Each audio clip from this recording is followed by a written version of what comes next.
Hello, listeners. We're going to start off a little differently here today. This morning, when we started recording, I was introducing my friend Sarita, who is our guest, to Tina, and they've never met before.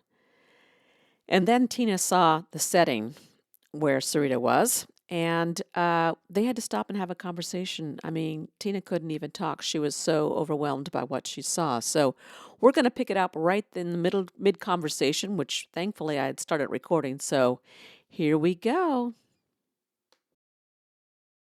This was a 1997 brown interior, boring thing, and I redid the entire interior and I did the exterior too. But so It's gorgeous. but it took me a year. I'm always adding stuff. It's my playhouse. Wow. I guess Wow. I wish we had you taped that, Sue. If we need to promote this. This is re-tirement. It is. It's true. We could do a second. We could. Yeah. I'm just in awe. You need to go viral. I go on these. I love to go camping, and then I put up my little menu board on the Oh my God. bathroom door, and we have happy hour, and I plan gourmet glamping meals, and it's fun. And the outside's gorgeous, and she sets up flamingo. Oh my God, it's so cute. All right, I'll show you the outside. I never want to do it again, but I did do the painting. Oh, hello, Micah. So, Oh my God. Did you didn't have that done? You did that? Did it myself. Stop. With a spray gun, hand roller? What did you do? Hand painted. I didn't have a spray gun. I just hand painted it. In your chairs. Hi, Sadie.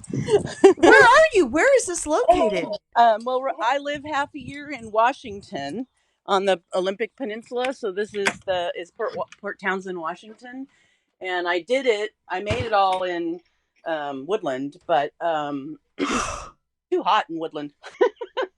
So I live half a year here when it's not too hot. So is that your house, or is this your plot of land, or? That's our house over there, and which I don't know. Anyway, my partner's house burned down in Calistoga in the 2020 fire. Oh, and God. Yeah, so she rebuilt here in Port Townsend, where she has family. She bought 5 acres, and so we live here seasonally. It's great. It's a great retirement. Are you getting all this on the thing? I Sue? did, yes. So nice to meet you. Nice to meet you, Tina. Finally. Wow. I'm like so excited. Like, I don't know. You've just excited me. Like, it was my first classroom too, because I set up my Zoom classroom in here until it got hot, and then I had to move down to my basement. But it's a perfect little, get my own space away from and quiet away from you hustle and bustle in the house. Tina's about to cry. I am. Well, come up to Port Townsend for a visit, and you can stay in the Flamingo Lawn. It's our. You should see it back at her house, Tina. She's got a flamingo lounge down in the basement, and it's kind of similar in its style, and they do movie theater inside there, and there's a bar and everything. It's great. That's so great.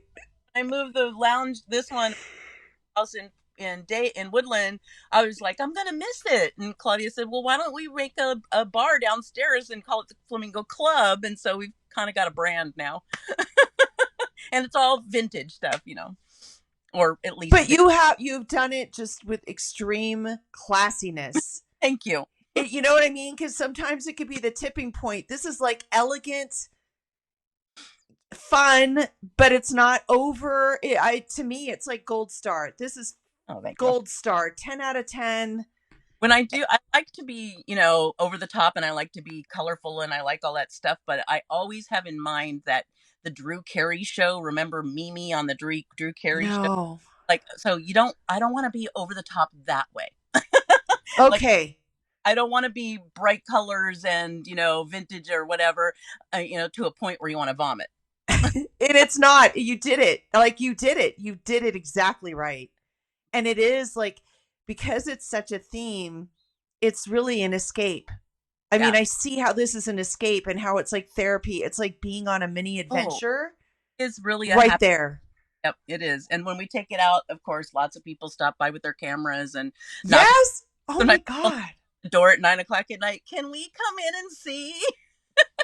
And you did all this yourself. You And didn't like hire contractors or anything. I did not. I did not hire.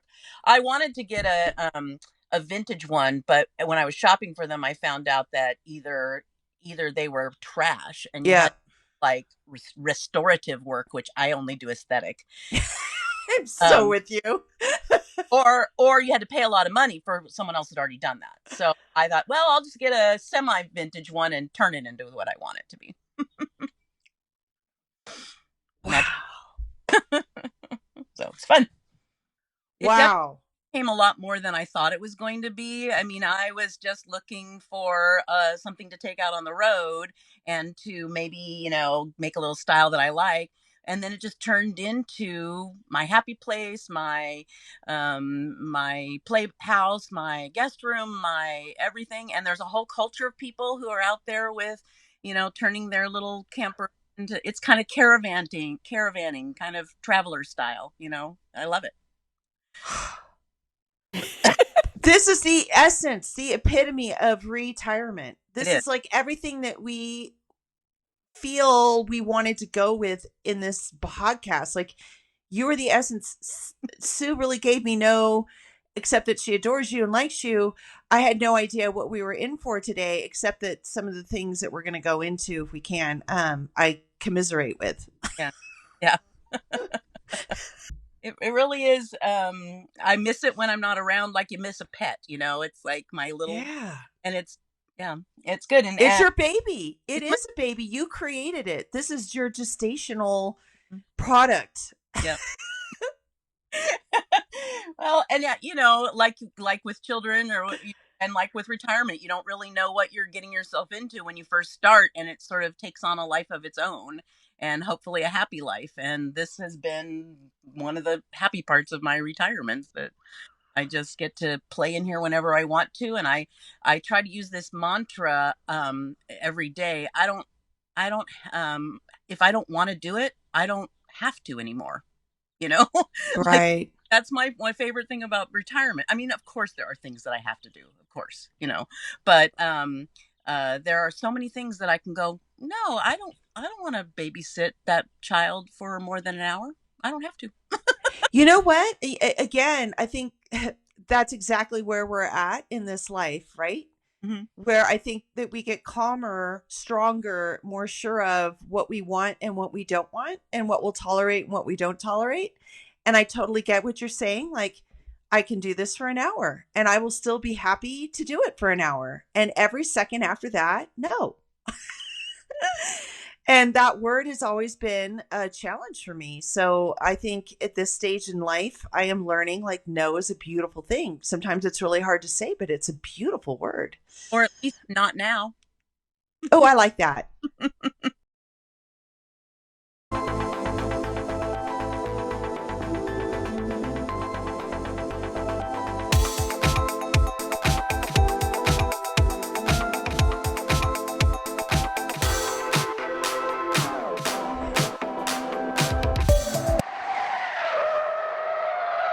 Well, hello and welcome. I'm Sue Britz.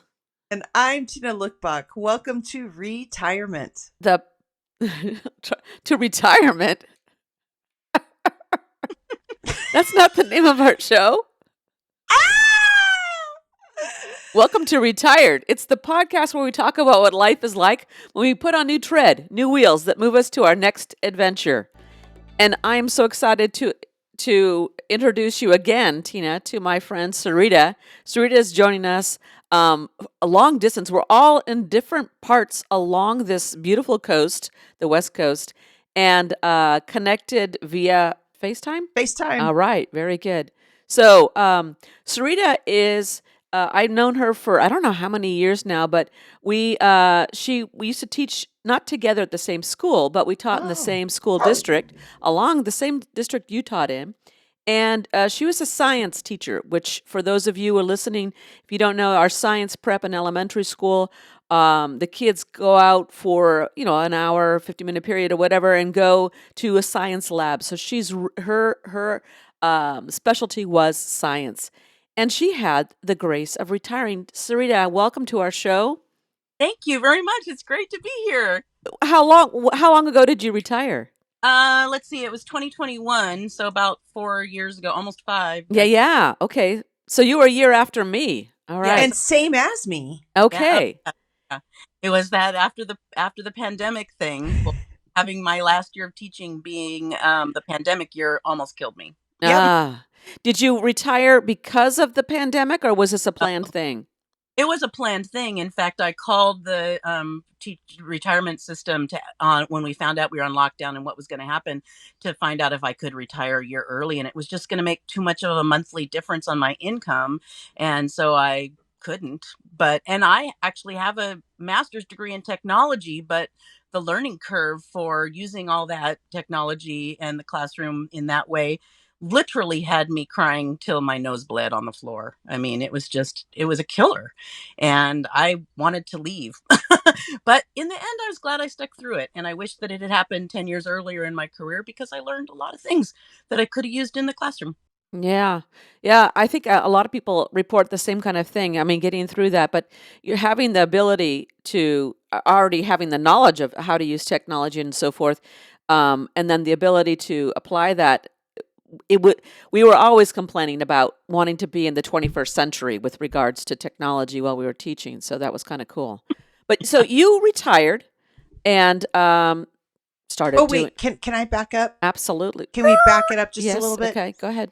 So you said that it was a planned thing. How did you know this was the time? Was it the right amount of years? Was it like you knew you were going to move, or like what were the things that led to this is the time?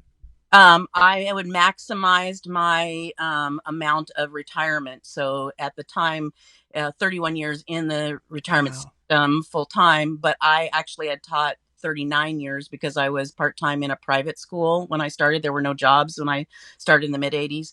And so I stuck through it till 39 years. And I loved teaching, but I was over it. And I have so many interests that I want to pursue. Mm-hmm. I wanted, like you say, like I wanted to be able to enjoy them when I still could, and I wasn't going to be getting any more money for sticking around. Yeah. That's what this show is all about. It's about, it's not that we didn't love teaching per se. It was about we have so many other parts of who we are that we want to explore those identities, those parts of ourselves that that are so important. We don't get a chance to do to the degree that we want to while we're working to make a living. Yeah.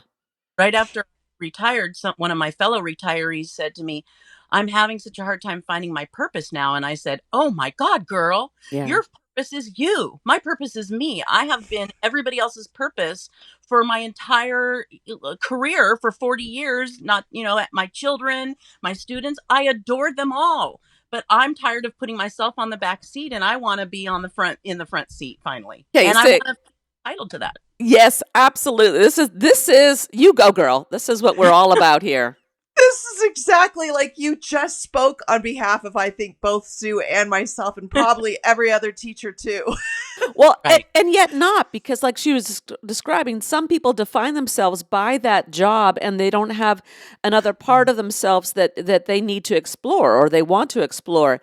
And yet we're the kind of people that there are like, how many more projects? I mean, we'll be on our deathbeds planning the next project, I know. When I first retired and I was doing so much and I was busy so much of the time and my calendar was full, and I said to myself, "How did I do this? I did all this stuff when I was working. How did I do it?" And then I remembered, "Oh, I did it, but I was stressed all the time. Yeah. Now I get to do it and not be stressed all the time."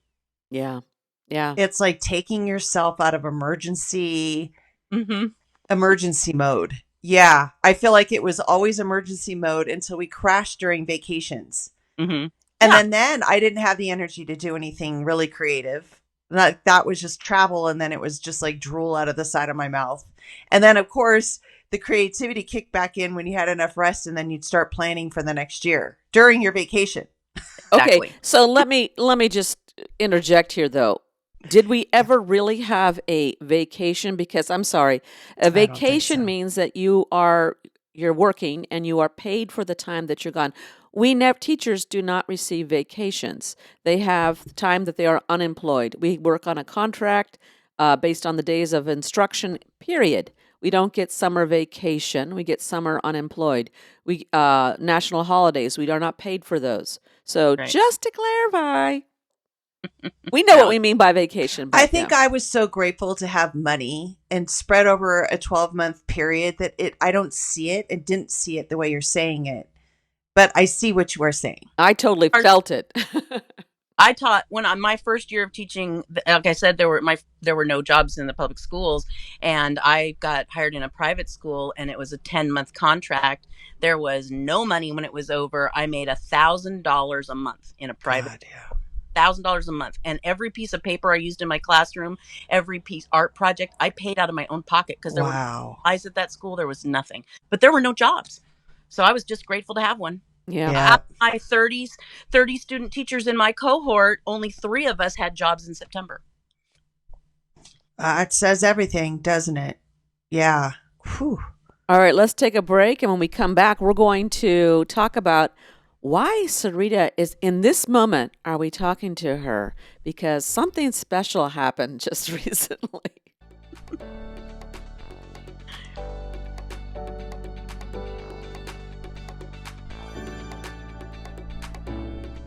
So, Sarita, I understand that you opened the door to subbing. Oh, yeah. So you want to hear all the dirty details of that? I do, but I first want to ask, I have never even considered that door because I remember I was a good kid and I was the kid that tortured. I was the one that switched names, moved my seat, pretended I was What? another student when I was a kid. Yeah. And I was like the nice, well behaved child. So I just, Wow, that surprises me massively. I didn't know that about you, Tina. Oh my gosh. yeah, it was junior Mischievous. high, the worst years, right? Yeah, it was 5th, 6th, and 7th grade. I remember. Wow. Yeah, yeah. Anyway, so I figured if I could do that, then, and I've seen how some kids can be like they're the worst of the worst. So I just want to know how you even like entered that possibility.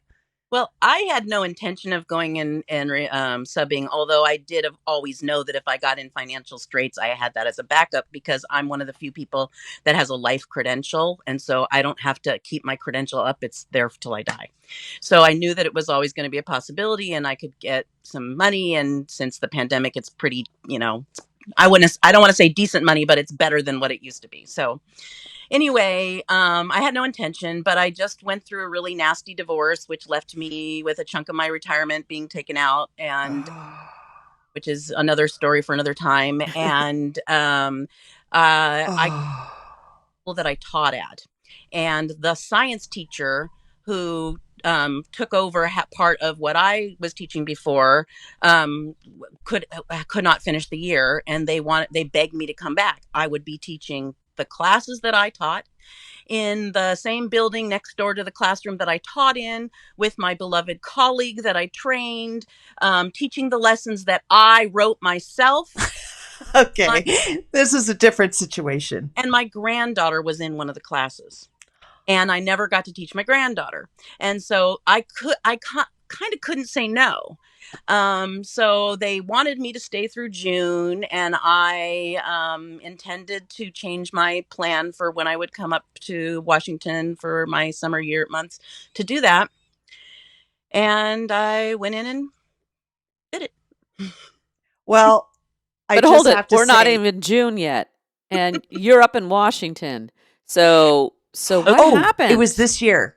It was this year. It was just a couple months ago. So I went in and I was all excited. I did the things that teachers do. I spent the weekend before I started without pay, going in and getting in the classroom set up for the lessons I wanted to teach. And I took all those ridiculous trainings and I didn't get paid anything to take those two days worth of trainings online. Do that, which we never used to have. Which Jeez. I'm not saying it's No. bad.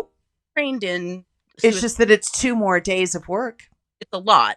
And so that was a lot. And then I had to get fingerprinted again because, my fingerprints might have changed since I did. Right. Oh, Right. You might have become a serial killer since you quit. I, Yeah. I get, So anyway, I did all that. Get in there and I start teaching. I'm all excited, and I had 4 classes during the day, and literally by the end of the first day, I was like, "Oh my God, I never dreamed that fourth and sixth graders could behave this badly and be this rude and this Yes. hateful." Thank you, Sarita. Shocked. And I'd heard my colleagues talking about it, and I'd heard them saying things like, "Oh, it's the pandemic," or "Oh, it's the new teachers don't have the experience with classroom management." And I'm telling you what, it's not those things. The Oh, world has changed, and we were used to dealing with 1 or 2 misbehaving kids, of course, but classroom management was never a problem for me. I mean, I wasn't magic at it, but it was not one of my biggest problems. And for me to come out at the end of the day and by the end of the week, just like if a 40-year veteran teaching her own lessons to her own people at her own school cannot handle the behavior in here, there's something bigger. yep. And it wasn't the principal's fault. I mean, their hands are tied. The kids, it's a different way of parenting. It's a different expectation. It's a different as far as what school is about at home. They're what they think school should be handling. And it's just a different world than what we were raised in and what for 40 years I taught in. And it broke my soul. Mm. And I went back after the end of the week. I thought, okay, I'll go fresh, and I had nightmares that night. And then on my way to school, I started crying. I mean, I am a 65-year-old woman, and Yep. I'm crying. And I went into the office and I said, I quit. This is not worth it. And they said, what will it take to keep you? And Nothing. they let me cry. They let me cry it out. They let me, whatever. And then I said, well, there's going to have to be some behavioral management contracts out here, and they're going to have to come from administration. Nobody's going to listen to a substitute teacher on the phone. No parents. You're going to have to do that. And they did do that. And I said, look, I will try to make it to the end of April. That'll be my goal. This was the beginning of April when this happened. I said, I'll try to make it to the end of April and we'll see, but I'm not promising anything. They said, okay, one day at a Proud time. of you. We'll take it. And I did it, but it was really hard. And what killed my soul the most was seeing the look in the eyes of those children that I Yep. knew wanted to learn. Yep. They hated school too, because it was being held captive by these totally disrespectful children. Oh, geez. So I got a lot of follow-up questions or probes here, but how many, like you say, we're used to some of that behavior, and we saw hints of that coming, of this change, this shift in how um, kids see school, how parents see school, and how things are managed. But how many kids, or what percent of the classroom were behaving like this? I would say at best 5, more averagely 8 to 10 in each class. Yeah. It was terrible. And I know I was a substitute teacher, and I get it that I've been gone long enough that those kids don't remember me, although a lot of them said, my brother had you, my brother loved you, blah, blah, blah. When a third of the class is undermining everything, Yes. um, Oh, yeah, yes. They just, they know that you can't do anything. I think that's true. There's you can't bench them at recess. You can't take away their recess. The principal comes in, and if you call the principal and they just have them a little talk and send them back, Yep. they know there's nothing that you can do. And the schools are being sued right and left by parents who want to blame the schools. Are there wonderful parents? Of course there are wonderful parents, and of course there are wonderful students, but that's not who's running the show anymore. oh, jeez. And I saw the same thing before I left up where you guys are in that district, where there was a full-time aide following this behavior problem. Mind you, I was a 6th grade teacher, following this one particular student who could choose whenever this person wanted to go in or out of class, So imagine having and hired on an entire human to babysit, basically. And this kid knew that person could do whatever that person wanted. And it made me sad as the final straw was watching the school psychologist, the yard duty person, and the head of special ed outside with walkie talkies playing chase because they were afraid this person was going to be a flight risk. And I thought, this is what this job has come down to, where that one person has more authority and more control. And you could just see this child was lighting up with the fun of seeing adults running after. And that's when I realized, and that was just one of the behavior problems I had that year. Yeah. And it's like, I felt like, where does the teacher have like self-respect anymore, or respect for themselves for showing up every day, allowing this kind of treatment? But we have no control. And what I saw with the leadership was they were all terrified too. You're right. Their hands are tied because no one wants to be the one to get sued and create the problem. So everything is like now. And it's like, no. And you're right. I saw it in the other children's eyes, that this isn't okay. And they'd been with this person year after year. And the worst was when it became violent and then nothing still was done. And I kept thinking that all these kids are being traumatized that are watching this happen year after year, teacher after teacher, who has been veterans, who had reputations that were amazing. And for them to say, I'm not coming to school once a week till the end of the year, because that's how I'm going to deal with it. So I think what you are seeing is the beginning. And I don't know how other districts are, but so perhaps it's because we're in a highly educated district with attorneys as parents, where the threat of suing is greater. But I'm also seeing that my friend up where I live now, in a smaller, poorer, less educated community, is grappling with the same kinds of things. And the span of learning, last year she taught fourth grade, and there were about 7 kids reading at kindergarten level, like 3 at first grade level in a fourth grade class. Yep. I used to teach in another much lower socioeconomic demographic district. And one of my best friends from that district, who's also retired, her colleagues report that, all the kids know from first grade on up, all the kids know that all you have to do is accuse a teacher of hitting you. And then they go on and are put on administrative leave until it's figured out and you're rid of the teacher. So the kids are making those accusations right without anything happening in there, So. Okay, this is so sad, and Let's move so, on. but when I heard about your experience, Sarita, I really, just hearing the things of broke my soul and killed my soul, and it's like, this is why we wanted to talk with you, and we're gonna wrap up. I'm wondering if we can find a place to wrap up with positivity or questions or I don't know. So I do think that I think that public education is the most beloved institution of our country and I our agree. world, Yes. and we need to protect it. And if anybody doesn't understand that, they should go read Dickens and find out what it's like when kids are on the streets and don't have an education and what it does to us an entire society. So we need to save it. And it is not on the road for savior, considering the administration that is up in the highest levels of our government right now. Yes. And so I'm very afraid for it, but I also have a positive heart, and I believe that we can make change, and people like us have to speak up and say, this is what's happening. And it's not an easy fix. And people aren't going to be happy with the changes that have to happen. And it's also not going to go back to the way it was when we were kids. It is a different world. Technology is here to stay. AI is part of our life. We need to use it. The kids are going to use it. We need to learn to use it, and we need to change what we do in the classroom. But we need to empower teachers. Excellent. You wrapped it all up. You go, girl.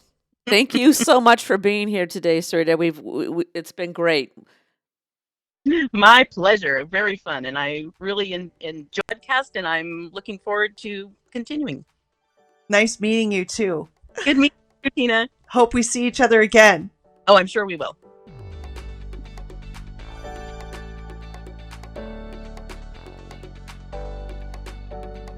Thanks for listening. Now let's pack up this week's episode in the trunk. Ride shotgun and be a part of our adventure by clicking on the plus sign to subscribe and follow our show. This will help our ratings and, more importantly, inspire us to keep creating fun and engaging content. We would love to hear from you in the comments sections or email us at retiredpodcastnewtread@gmail.com. Use the fast track lane by sharing episodes with friends, family, and anyone who would like to join us on a road trip through re-tirement. Be sure to check the show notes for links and contact information. Retired is chauffeured by Sue Britz and Tina Lokkbakk. It is produced, directed, and edited by me, Sue Britz. Music and graphics are by me, too. Buckle up and tune in next week so that you won't miss your chance to join our retired road trip. Woman, you inspired me.